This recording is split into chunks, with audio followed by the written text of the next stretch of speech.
One of the greatest ambitions of any violinist is to play a Stradivarius. Meticulously handcrafted by Antonio Stradivari, these very rare violins produced an unrivaled sound. So you can imagine the excitement of acclaimed British violinist Peter Cropper when in 1981, London's Royal Academy of Music offered him a 258-year-old Stradivarius for a series of concerts. But then the unimaginable happened. As Peter entered the stage, he tripped, landing on top of the violin, snapped the neck off. I can't even begin to imagine how Peter Cropper felt at that moment. A priceless masterpiece destroyed. Cropper was inconsolable. He took the violin to a master craftsman in the vain hope he might be able to repair it, and repair it he did. So perfect was the repair that the break was undetectable, and more importantly, the sound was exquisite. The Academy was most gracious and allowed him to continue using the Stradivarius. So night after night, as Peter drew his bow across those strings, Peter was reminded of the fact that he once thought it irreparably damaged had been fully restored by the hand of a master craftsman. Our life is the continual repair by the master. That work has the same thing, and it's called sanctification. And one day, these broken lives will be a Stradivarius to God.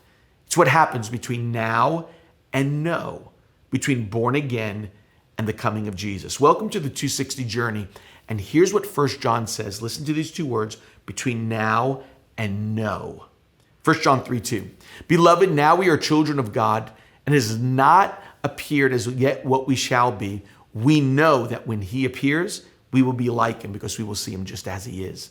Now is the condition we are in presently. The broken violin, broken by sin. The no that he talks about, that's the end, when all the repairs are done and we will be like Jesus.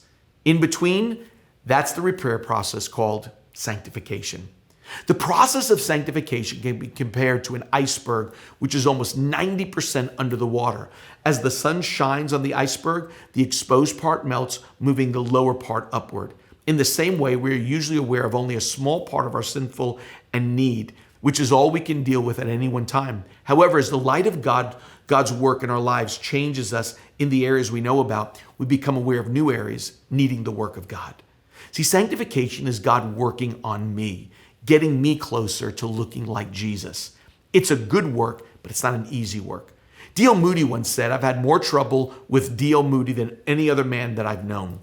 Devotional writer of the classic My Utmost for His Highest, Oswald Chambers, said this about the word sanctification.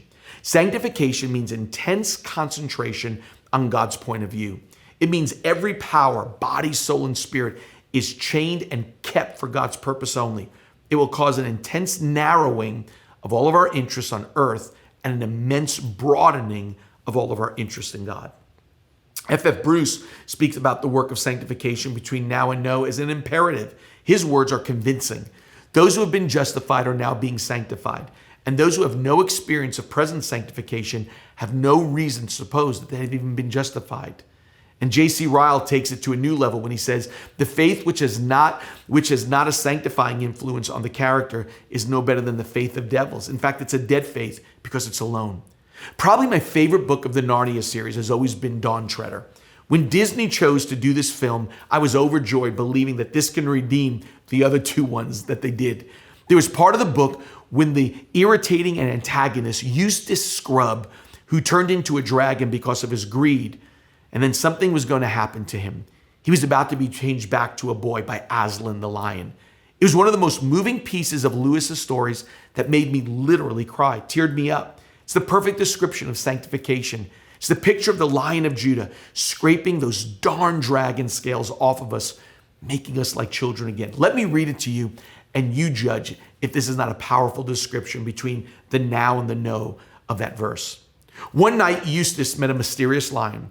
The lion challenged him to undress to take off his dragon skin. He managed to peel off a layer, but Eustace found he was still a dragon underneath. He tried repeatedly, but made no progress. The lion finally said, "You will have to let me undress you." I was afraid of his claws, I can tell you, but I was pretty nearly desperate now. So I just lay flat on my back to let him do it. The very first tear he made was so deep that I thought it had gone right into my heart. And when he had begun pulling the skin off, it hurt worse than anything has ever felt. Well, he peeled the beastly stuff right off, just as I thought he had done it. I'd done it myself the other 3 times, only that it hadn't hurt. And there it was, lying on the grass, only thicker and darker and more knobbly looking than the others had been. And there was I, as smooth and soft as peeled switch and smaller than I had been. I turned into a boy again. Sanctification is more than Christ's work for you. It's the Spirit's work in you. And when that work is done, we know we will be his Stradivarius one day. Thanks for joining the 260 Journey.